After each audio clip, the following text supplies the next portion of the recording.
Okay, for better understanding of in the horizontal section, vertical horizontal tracing of the peritoneum, there are few things which we must know. Suppose this is the anterior abdominal wall and this is the level of umbilicus. Now from umbilicus we have seen enters one left umbilical vein. We are drawing red because it contains oxygenated blood, but don't confuse, this is what left umbilical vein, which has to reach where? Which has to reach up to the liver. And this is what the raised area here, this is what forms the falciform ligament.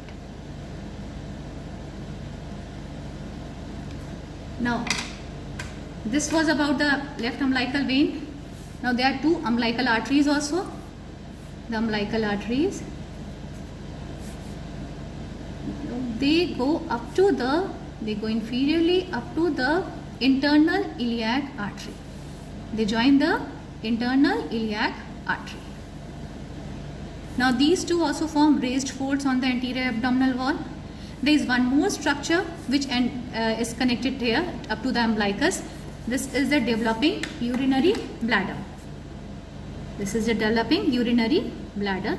Initially the urinary bladder is connected up to the umbilicus via a diverticulum.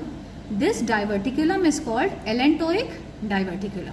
This allantoic diverticulum, it later obliterates and forms urachus. So this urachus is also connected up to this umbilicus. Or you can say basically three embryological systems meet at the level of umbilicus. One is the cardiovascular system, we can see the vessels. The other is the excretory system, that is via urachus. And the next what you can see is the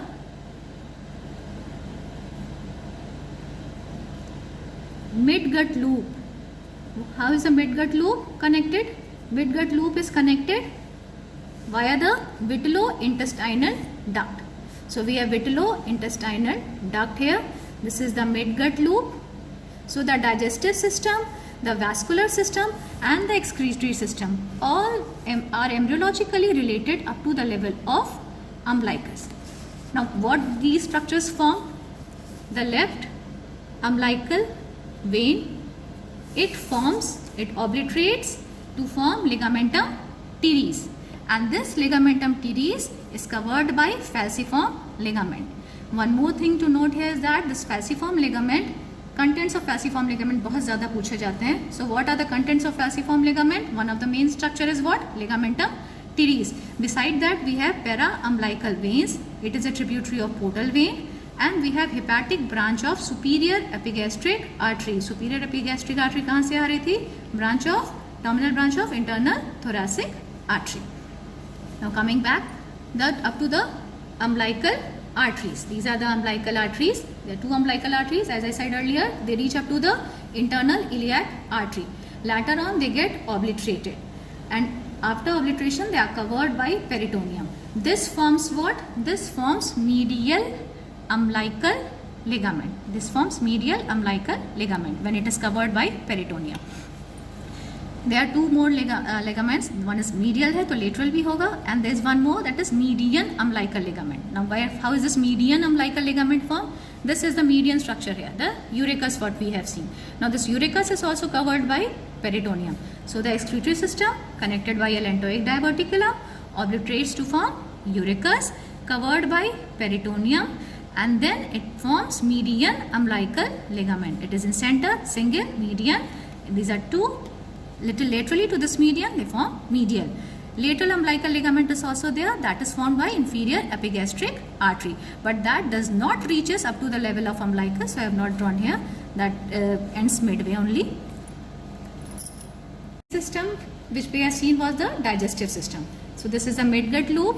We have seen that the midgut loop is connected with the vitello-intestinal duct up to the level of umbilicus here. Now midgut loop, we all know it herniates. So when it starts herniating, this vitello-intestinal duct also disappears at that time. And that time of herniation is what? So vitello-intestinal duct normally disappears at the 6th week of intrauterine life, which is at the start of the herniation of the midgut loop. Now imagine that you are sitting inside the abdominal cavity. So what is this? You are looking anteriorly. This will be the anterior abdominal wall. This is the anterior abdominal wall, and this is the peritoneum or the parietal peritoneum covering the anterior abdominal wall. Let it be the umbilicus, the level of umbilicus. Now if you see from inside, this is the urethus which we talked about now, and these are the two umbilical, obliterated umbilical arteries. So this umbilical artery and urethus, they will raise a fold in the peritoneum. This raised fold is visible from the interior of the abdomen only. आपको बाहर से नहीं दिखेगा, आप अगर abdomen के अंदर रहेंगे या फिर आप डिसेक्शन के टाइम पे जब इस लेयर को रिफ्लेक्ट करेंगे तब आपको दिखेगा. This forms the medial umbilical ligaments, and this forms the median umbilical ligament. Another structure which we have seen which reaches up to umbilicus was what? The ligamentum teres, or the obliterated left umbilical vein. Now ligamentum teres, where it has to go? It has to go up to the liver. So it raises a lot. And this raised fold on the anterior abdominal wall, then on the diaphragm up to superior surface of liver and anterior surface of liver, it forms the falciform ligament. So you can say it is a sickle shaped ligament. Its free end contains ligamentum teres, and between the two folds lie para-umbilical vein and superior epigastric arteries. I hope you understood peritoneum.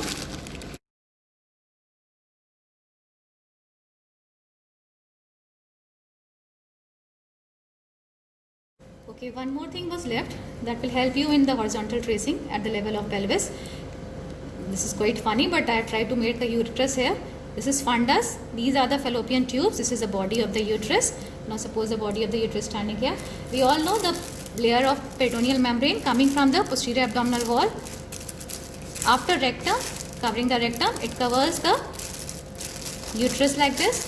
So anteriorly, it reflects onto the urinary bladder, and posteriorly it reflects onto the rectum. So we can see there are two pouches here, one posteriorly and one anteriorly. This posterior pouch is called what? It is called recto-uterine pouch, or the pouch of Douglas. Very important, please go through the previous lecture. And this is the rectovesical pouch. This is the utrovesical pouch here. This is a utrovesical pouch. Now the point which I wanted to state here is that now as this peritoneal membrane covers the fallopian tube also and dips down, you can see that the two layers of peritoneal membrane, let us forget about the rectum and vesicle. So the two layers of peritoneal membrane, they join together here, similarly here, just beneath the fallopian tube. This forms a ligament. This ligament is called broad ligament of uterus. So what is broad ligament of uterus? Broad ligament of uterus is basically the peritoneal membrane covering the uterus, the two layers of peritoneal membrane just beneath the fallopian tube. So this, from here to here, this is broad ligament of uterus. Laterally it reflects onto the lateral pelvic wall, and the vessels enter through this area. The vessels entering the uterus will enter between these two layers. In fact, in every way in the body, the vessels will enter between the two layers of peritoneum.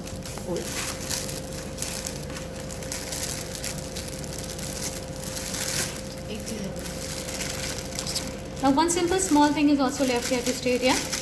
As we have seen in the case of mesoappendix. Mesoappendix was formed from what? From the posterior layer of the mesentery. Similarly here, we have ovaries attached here.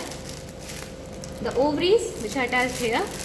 Now the ovarian ligament, or you can say it connects from ovary to the uterus. So the posterior layer of broad ligament that also covers the ovary, and this forms the meso-ovarium here.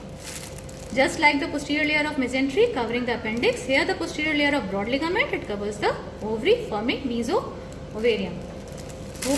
Any queries are most welcome. Thank you.